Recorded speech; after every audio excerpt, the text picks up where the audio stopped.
الف لام را، یہ وہ کتاب ہے جس کی آیتیں جچی تلی ہیں، پھر یہ کہ اللہ حکیم و خبیر نازل کرنے والے کی طرف سے بتفصیل بیان کی گئی ہیں۔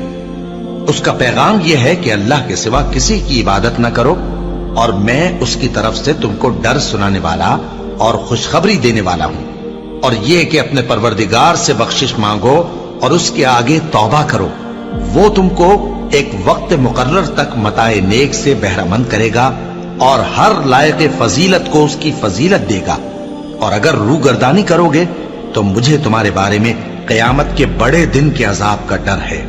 تم سب کو اللہ کی طرف لوٹ کر جانا ہے اور وہ ہر چیز پر قادر ہے۔ دیکھو، یہ اپنے سینوں کو دوہرا کرتے ہیں تاکہ اللہ سے چھپ جائیں۔ سن رکھو، جس وقت یہ اپنے کپڑوں میں لپٹ رہے ہوتے ہیں تب بھی وہ ان کی چھپی اور کھلی باتوں کو جانتا ہے۔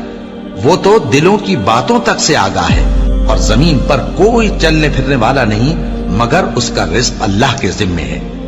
وہ اس کے رہنے کی جگہ کو بھی جانتا ہے اور جہاں سونپا جاتا ہے اسے بھی۔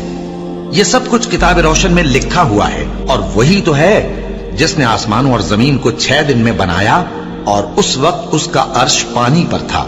تمہارے پیدا کرنے سے مقصود یہ ہے کہ وہ تم کو آزمائے کہ تم میں عمل کے لحاظ سے کون بہتر ہے۔ اور اے نبی، اگر تم کہو کہ تم لوگ مرنے کے بعد زندہ کر کے اٹھائے جاؤ گے تو کافر کہہ دیں گے کہ یہ تو کھلا جادو ہوا، اور اگر ایک مدت معین تک ہم ان سے عذاب روک دیں تو کہیں گے کہ کون سی چیز عذاب کو روکے ہوئے ہے۔ دیکھو، جس روز وہ ان پر واقع ہوگا پھر ٹلنے کا نہیں، اور جس چیز کا یہ مذاق اڑاتے ہیں وہ ان کو گھیر لے گی۔